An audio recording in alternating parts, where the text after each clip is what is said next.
Рассматривается дело Айгерим Асанова против Бектура Асанова.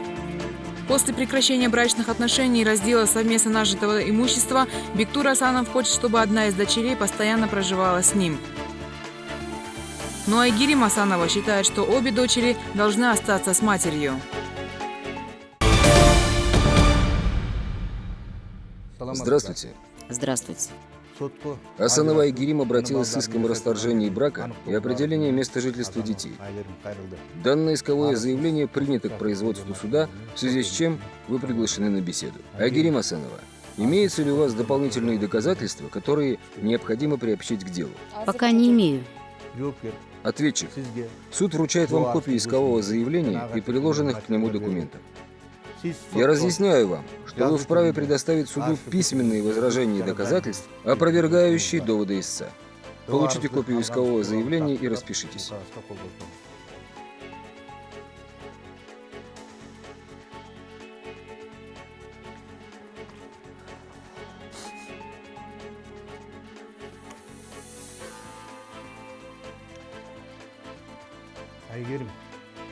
Айгерим и Бектур.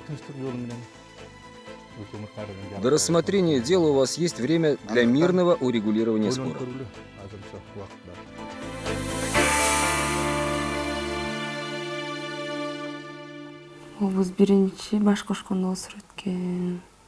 Более 10 лет назад Айгерим и Бектур поженились, надеясь прожить счастливую жизнь. Но со временем они охладели друг другу, и началась бесконечная череда ссор. Я, как женщина, приложила много усилий сохранить свою семью. Чего только я не делала и терпела. Но кому к недопониманию между нами все рос и рос. За это время в семье Асановых родились две девочки, Назгуль и Эльвира. Несмотря на их рождение, супруги решили, что их пути расходятся. Я не понимаю, в какой момент между нами пробежала черная кошка. Те дни, когда мы поженились, для меня самые счастливые и святые. Откуда ни возьмись, мы начали ругаться. Или слишком рано поженились, не знаю.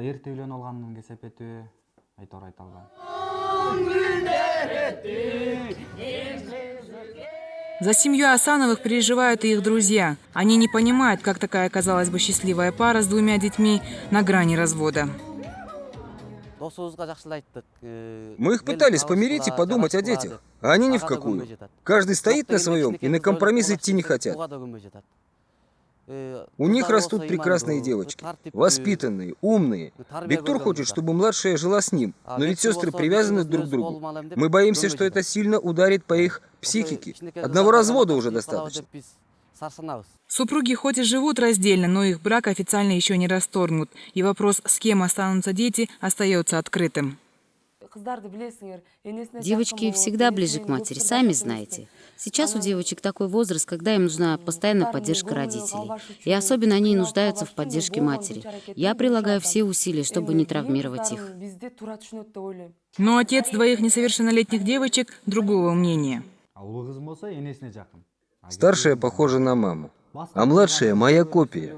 И внешностью, и характером. Но Айгерим хочет оставить девочек себе. Я против этого. Я так же, как и она, могу обеспечить детей. Айгерим и Бектур разделили между собой совместно нажитое имущество добровольно. Единственным камнем преткновения между ними являются двое несовершеннолетних детей. За решением этого нелегкого вопроса они обратились в суд.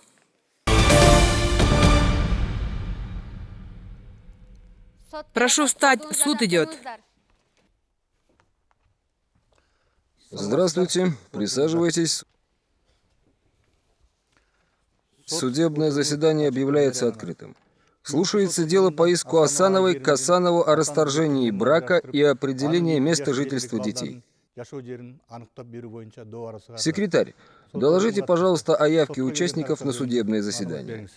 В судебное заседание явились истица Асанова Айгерим, адвокат истицы Мусыралиев Мирслан, ответчик Асанов Бектур, адвокат ответчика Сардарбекова Айнагуль, представитель отдела по защите семьи и детей районного управления социального развития Рыскулова Нургуль. Документы, подтверждающие личность, а также ордера на ведение дела представлены. Ваши фамилия, имя, отчество, место жительства, работы. Асанова Айгерим Мактыбековна, 1982 года рождения. Проживаю я улица Линейная, 35, квартира 43. Работаю учителем кыргызского языка и литературы в школе-гимназии номер 1. Ответчик. Ваши правильные фамилия, имя, отчество, место жительства, работы. Асанов Бектур Исмаилович, 1979 года рождения. Проживаю улица Гагарина, 84, квартира 11. Я индивидуальный предприниматель, занимаюсь изготовлением мягкой мебели. Объявляется состав суда. Председательствующий судья Базаркулов Камильдин Кушубекович. Секретарь Алмазбекова Джипар. Доверяете суду? Имеется ли отвод по составу суда? Суду доверяю. Доверяю, Ваша честь. Доверяю. Доверяю. Разъясняю вам ваши процессуальные права, предусмотренные статьей 35 Гражданского процессуального кодекса Кыргызской Республики.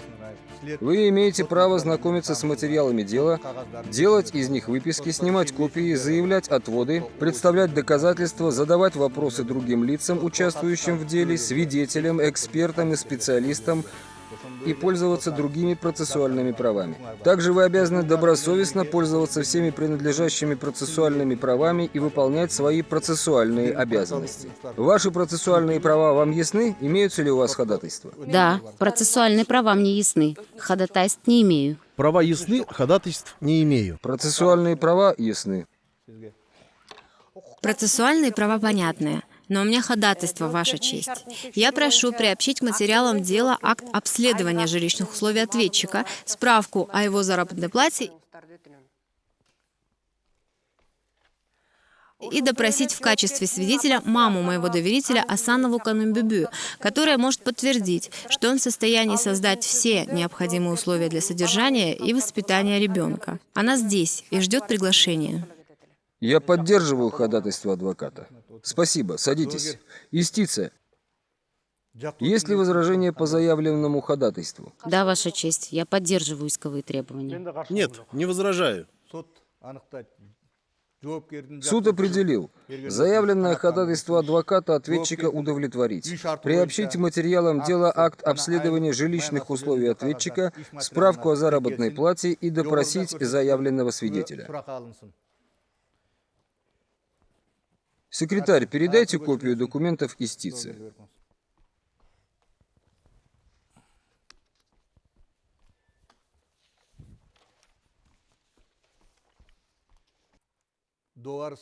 Оглашается исковое заявление.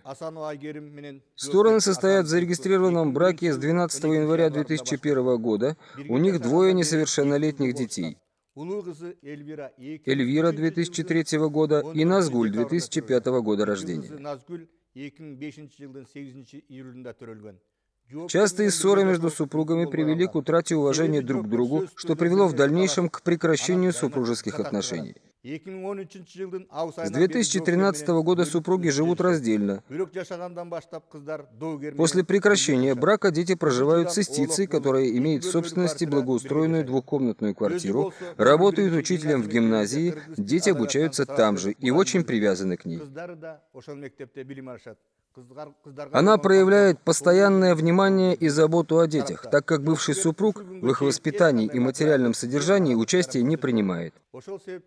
В этой связи истица просит расторгнуть брак и определить место жительства детей с ней по ее месту жительства. Истица, исковые требования поддерживаете? Да, Ваша честь, я поддерживаю исковые требования. Ответчик, вы признаете исковые требования? Исковые требования признаю частично. Согласен на расторжение брака, но прошу определить место жительства младшей дочери со мной по моему месту жительства. Истица, что можете пояснить по существу предъявленных исковых требований? С 12 января 2001 года состою в зарегистрированном браке с ответчиком. У нас двое несовершеннолетних детей.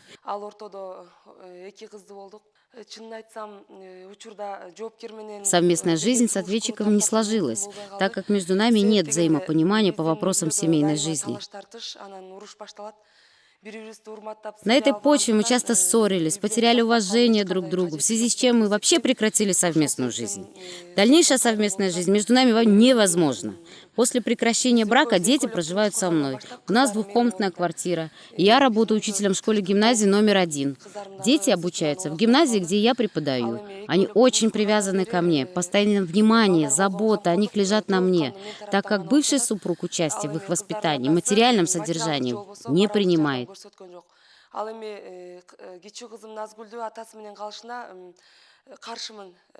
Я не согласна с мнением ответчика об определении места жительства младшей дочери с ним, так как он не сможет надлежащим образом ухаживать за девочкой.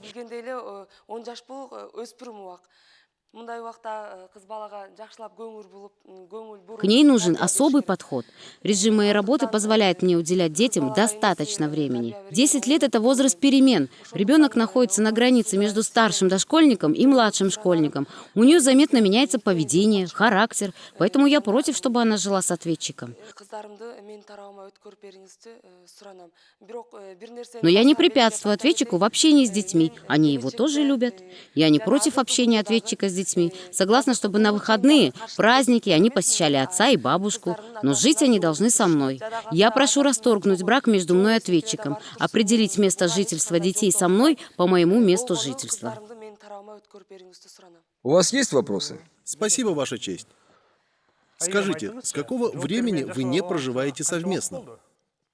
С августа 2013 года супружеские отношения между нами прекращены. Имеется ли между вами спор о разделе имущества?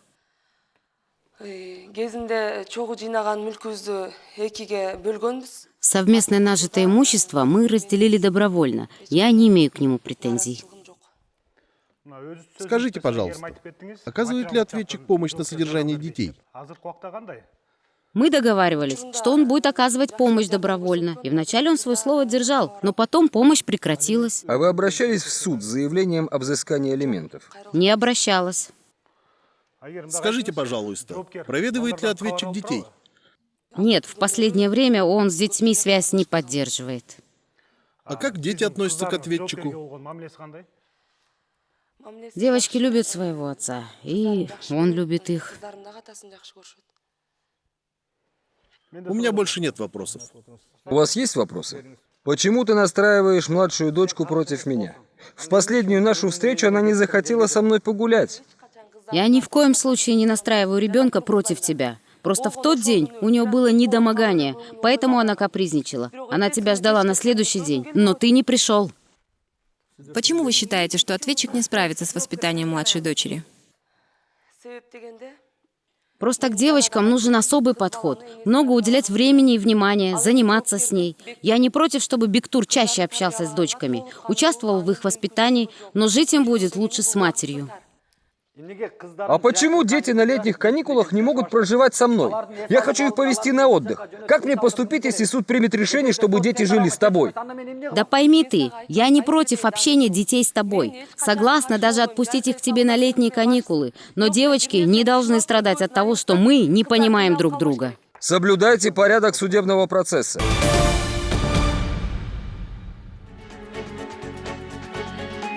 Айгерим Асанова обратилась в суд с иском о расторжении брака с Бектуром Асановым и определении места жительства двоих несовершеннолетних дочерей. Она просит у суда оставить детей у нее, но бывший супруг настаивает, чтобы младшая дочь Назгуль жила с ним. Слово предоставляется вам, ответчик. Что можете пояснить по существу предъявленных исковых требований? С истицей состоим в зарегистрированном браке, у нас 2 несовершеннолетних дочери. После прекращения брака они остались проживать с матерью.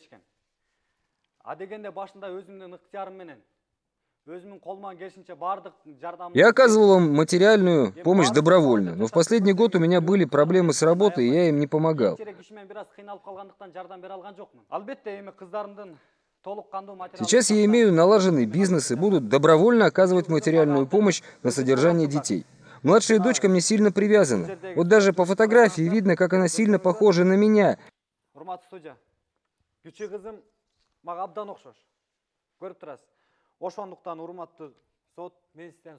Я просил бы суд определить ее место жительства со мной. Я не имею вредных привычек. У меня хорошие жилищные условия.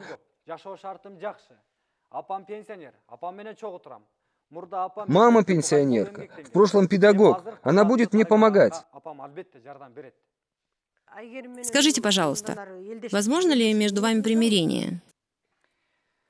Может быть, вы все-таки помиритесь и будете вместе с супругой воспитывать детей? Нет, совместная жизнь у нас уже не получится. Мы уже не раз расходились и сходились, и потом мирились и возобновляли отношения, но ненадолго. Ваша младшая дочь желает с вами проживать? Младшая дочь привязана ко мне. Думаю, она не будет против. Она очень любит свою бабушку, мою маму, а она ее.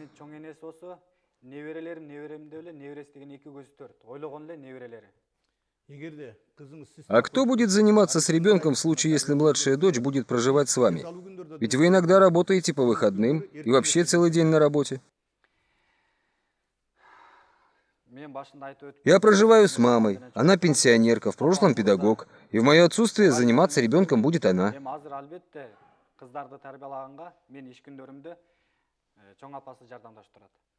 Почему вы не оказывали материальную помощь на содержание детей? Я помогал детям, просто в какой-то период у меня были проблемы с работой. Сейчас у меня хорошая работа, имею постоянный заработок и буду помогать дочкам. Вот вы проживаете с матерью. А какие у вас жилищные условия? Все, слава богу. Кстати, я краем уха слышала, что у тебя новые отношения. Ты подумал, как будет нашей дочери, когда ты женишься и приведешь в дом чужую женщину, и у вас появятся свои дети? Это все слухи. В ближайшее время я не планирую каких-либо серьезных отношений. Сколько раз говорил, не слушай сплетни. Я занят сейчас мыслями о будущем наших детей. Хочешь верь, а хочешь не верь. Стороны, не забывайте, что вы находитесь в суде. В случае повторения я вынужден буду принять меры к нарушителям порядка. Еще есть вопросы? Слово предоставляется представителю отдела по поддержке семьи и детей районного управления социального развития.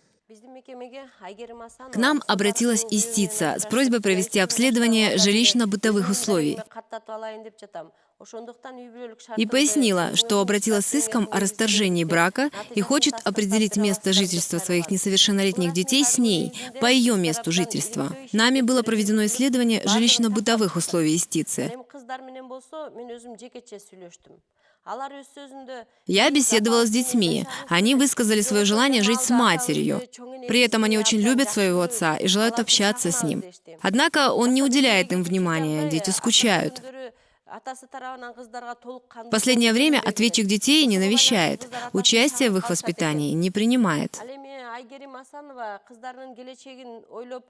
Мама девочек создала все необходимые условия для их проживания и развития. У них отдельная комната, есть место для занятий и отдыха. Они учатся в школе-гимназии, где, кстати, преподает их мама. Также с просьбой провести обследование жилищно-бытовых условий к нам обратился Асанов Бектур.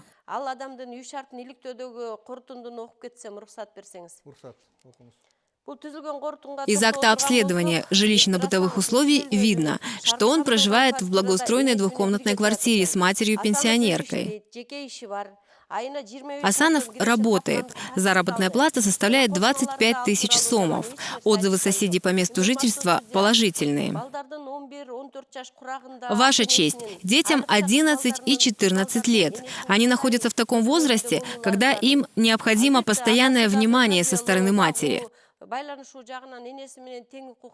Отец детей также имеет равные права и обязанности по воспитанию и содержанию детей, на общение с ними. В ходе беседы с мамой девочек мы выяснили, что она не препятствует отцу в общении с детьми, наоборот, хочет, чтобы отец больше времени уделял детям. Исходя из интересов детей, мы склоняемся к мнению о том, что проживание детей после расторжения брака следует определить с матерью. А почему нельзя спросить у самой Назгуль, с кем она хочет жить? С папой или с мамой? Мнение ребенка о том, с кем из родителей он желает проживать, спрашивается у него по достижении им 10 лет. Ваша честь, я прошу опросить Назгуль Асанову в судебном заседании и выслушать ее мнение, с кем из родителей она хочет проживать. Будут вопросы к представителю отдела по защите детей и семьи? Нет, Ваша Нет, честь. Ваша честь. Вы можете занять место в зале. Истица, вы не против опроса ребенка? Я не хотела бы травмировать ребенка. Но если суд посчитает необходимым, то, конечно, я не против. Я согласен с мнением истицы. Суд определил заявленное ходатайство ответчика удовлетворить. Пригласите Назгуль. Назгуль Асанова, зайдите. Опрашивается несовершеннолетняя Асанова Назгуль в присутствии законного представителя Асановой Айгерим. Назгуль, расскажи о себе. Меня зовут Назгуль Асанова, мне 11 лет. Учусь в 5 классе в школе-гимназии. А какие предметы тебе нравятся больше? Я люблю рисование и литературу. А с кем ты живешь? Я живу с сестрой и мамой. Папа живет отдельно от нас с бабушкой, но он приезжает к нам в гости. А вы ходите в гости к ним? Да, иногда мы ездим к нему, когда у нас выходные. А если папа предложит тебе жить постоянно с ним, что бы ты выбрала? Я не знаю, как мне быть. С мамой и Эльвирой мне хорошо. А кто такая Эльвира? Это моя сестра. Расскажи о ней. Мы вместе с Эльвирой делаем уроки. Мама мне помогает с задачками. У нас красивая большая комната, где мы играемся и спим.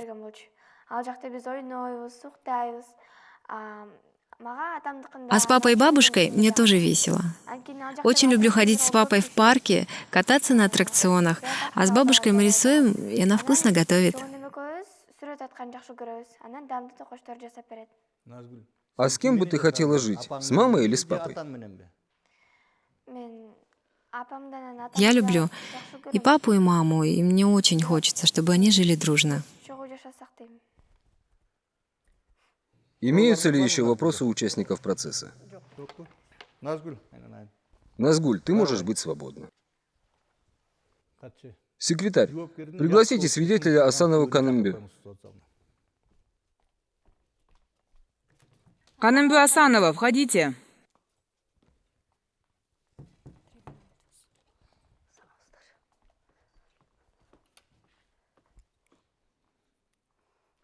Фамилия, имя, отчество, год рождения, место жительства и работы. Асанова Канымбю, 1955 года рождения.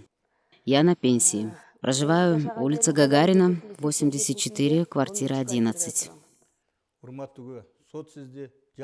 Суд предупреждает вас об уголовной ответственности за дачу ложных показаний и за отказ от дачи показаний по статьям 330 и 331 Уголовного кодекса Кыргызской Республики. Вам понятно? Понятно. Тогда распишитесь.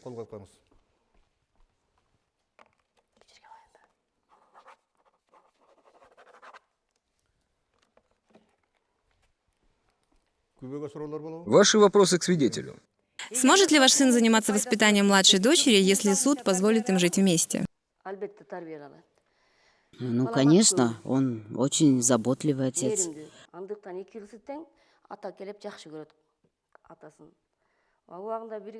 Обе дочери привязаны к отцу, но младшая побольше. Когда сын со снохой жили вместе, дети оставались под моим присмотром.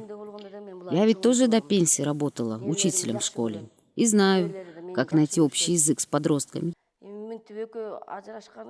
Я люблю своих внучек, и они любят меня. К сожалению, после их развода мы стали реже видеться. Сможет ли ваш сын создать условия для нормального проживания, развития и воспитания ребенка?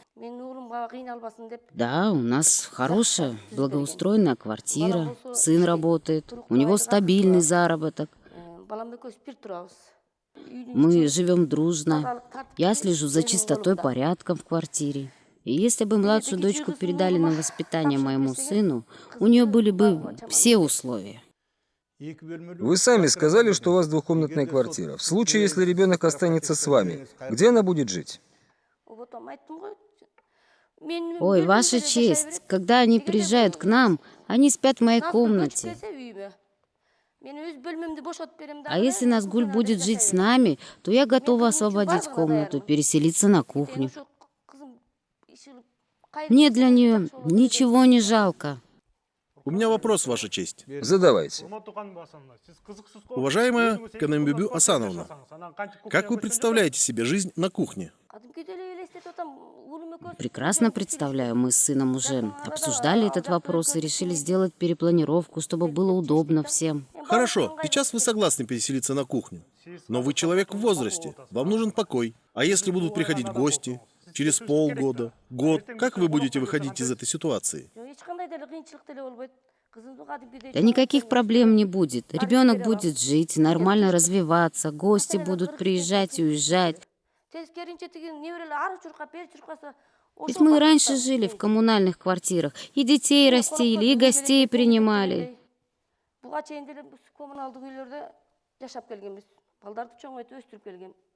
Спасибо, у меня больше нет вопросов. Задавайте. Если вы переделаете кухню под жилую комнату, можно ли будет там организовать спальное место? Ну, конечно, у нас большая кухня, там стоит диван. Мы сделаем из кухни гостиную комнату. Есть ли еще вопросы к свидетелю? Вопросов нет. Спасибо, свидетель. Можете занять место в зале. Суд переходит к исследованию материалов дела. Истица и ответчик состоят в зарегистрированном браке с 12 января 2001 года. Акт обследования жилищно-бытовых условий, из которого видно, что истица с детьми проживает в благоустроенной двухкомнатной квартире, расположенной по улице Линейной, 35, квартира 43, принадлежащей ей на праве собственности. Двое несовершеннолетних детей занимают отдельную комнату, в которой имеются 2 спальных места и места для подготовки уроков. Из представленной характеристики на детей девочки по месту учебы также характеризуются с положительной стороны – отличницей. Мама девочек уделяет много времени их воспитанию и развитию. Истица по месту жительства и работы характеризуется исключительно с положительной стороны. Справка с места жительства истицы, из которой видно, что по вышеуказанному адресу она проживает с 2 детьми. Копии свидетельства о рождении детей. Справки с места жительства. Ответчик проживает вместе с матерью-пенсионеркой. Акт обследования жилищно-бытовых условий ответчика, из которого видно, что проживает в благоустроенной двухкомнатной квартире, расположенной по улице Гагарина, 87, квартира 11.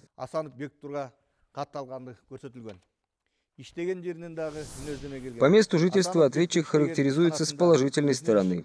Ответчик получает заработную плату 25 тысяч сомов в месяц. По месту работы ответчик также характеризуется с положительной стороны. Его коллеги отзываются о нем как о порядочном и ответственном профессионале своего дела.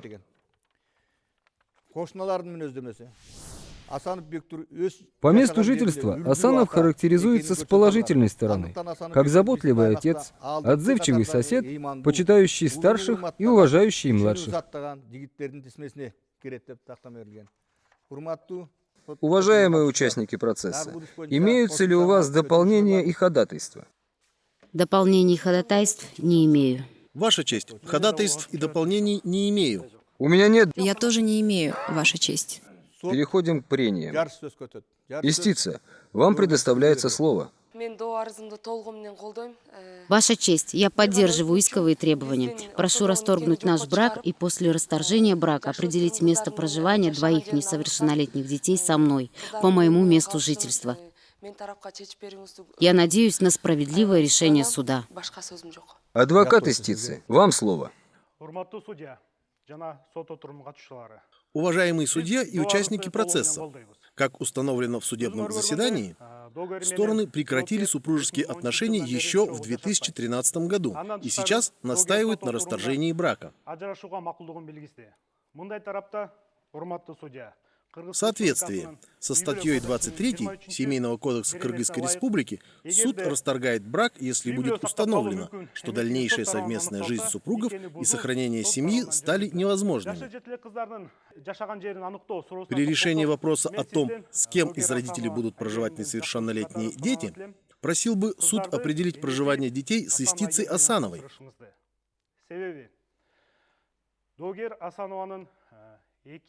Ведь Асанова имеет в собственности двухкомнатную благоустроенную квартиру, постоянное место работы, хорошую заработную плату и в состоянии обеспечить детям достойный уход и воспитание. Кроме того, по месту жительства и работы истица характеризуется исключительно с положительной стороны. Уважаемый судья, я считаю, что будет неправильно разлучать сестер, так как это может отрицательно отразиться на психическом и физическом здоровье детей.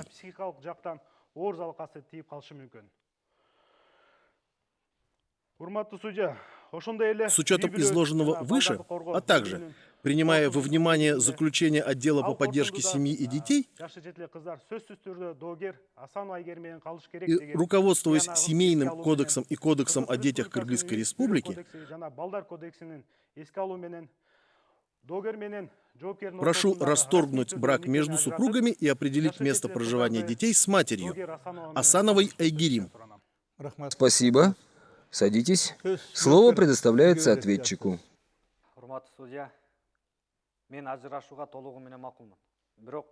Ваша честь, я согласен на расторжение брака. Я сам вырос без отца и знаю, как это тяжело.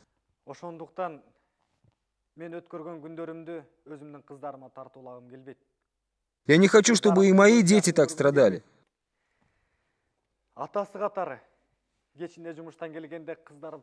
Но все же я настаиваю на том, чтобы младшая дочь жила со мной. Ведь у нас равные с истицей права.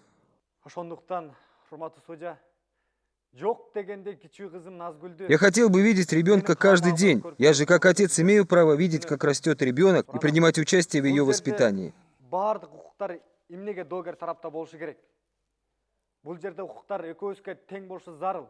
Почему все права на стороне истца? Ведь я развелся с Айгерим, а не с детьми. Адвокат ответчика, вам слово. Уважаемый судья, в судебном заседании установлено, что ответчик согласен на расторжение брака, а также он согласен с тем, чтобы старшая дочь осталась вместе с матерью. Что касается младшей дочери, Назгуль, то после расторжения брака он просит определить ее место жительства вместе с ним. А у ответчика, так же как и у истицы, благоустроенная двухкомнатная квартира, заработная плата 25 тысяч сомов, свой бизнес.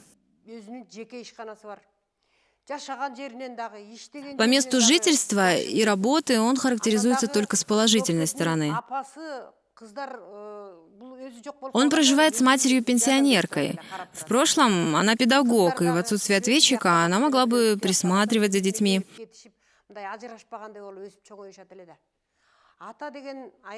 Роль отца в жизни детей тоже имеет немаловажное значение. Отец не меньше матери любит своих детей.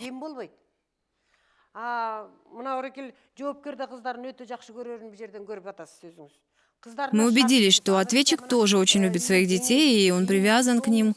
Он готов создать для ребенка все условия, выделить ей отдельную комнату.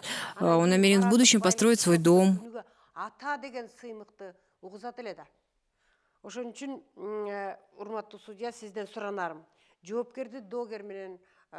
Я прошу суд расторгнуть брак между супругами. И с учетом того, что родители обладают равными правами и несут равные обязанности в отношении своих детей, определить проживание младшей дочери Назгуль с отцом по его месту жительства. Спасибо. Садитесь. Будут ли у сторон реплики? Нет, Ваша честь. Нет, нет реплик. Нет. Суд удаляется в совещательную комнату. Прошу встать.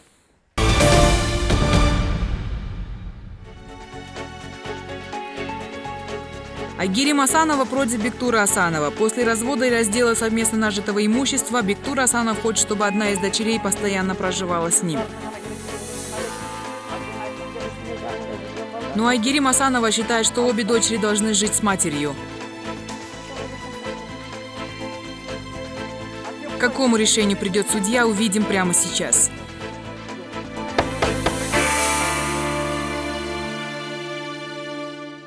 Прошу встать, суд идет. Оглашается резолютивная часть решения. Суд в составе председательствующего Базаркулова, пресс-секретаря Алмазбековой, с участием сторон, адвокатов Мусуралиева и Сардарбековой, также представители отдела по защите семьи и детей районного управления социального развития Рыскуловой, рассмотрев в открытом судебном заседании гражданское дело по иску Асановой к Асанову о расторжении брака и определении места жительства детей, руководствуясь статьями 197, 201 Гражданского процессуального кодекса Кыргызской Республики, решил исковые требования Асановой удовлетворить, расторгнуть брак между Асановой Айгерим Мыктыбековной и Асановым Бектуром Исмаиловичем, зарегистрированный районным отделом ЗАГС 22 апреля 2001 года, актовая запись номер 1213. При выдаче свидетельства о расторжении брака взыскать с Асанова Бектура Исмаиловича госпошлину в доход государства в размере 1000 сомов, Асанову Айгерим Мыктыбековну от уплаты госпошлины освободить. Определить место жительства несовершеннолетних детей Эльвиры, 14 декабря 2003 года рождения, и Назгуль, 8 июля 2005 года рождения, по месту жительства матери Асановой Айгерим. Решение может быть обжаловано в течение 30 дней в апелляционном порядке. Садитесь.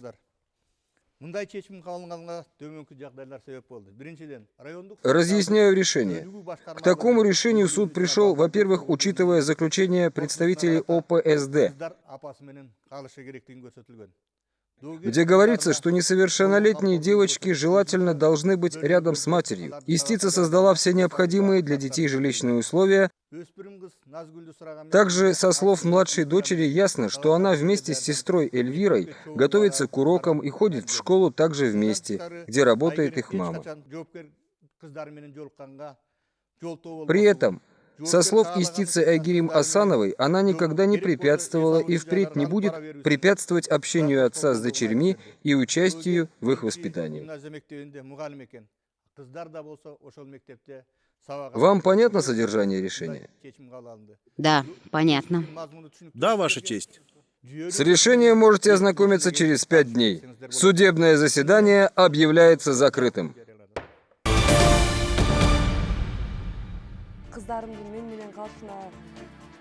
Я безмерно благодарна суду, что оставили моих девочек жить со мной. Моей единственной целью было это. Я же мама, а разделять детей с матерью нельзя.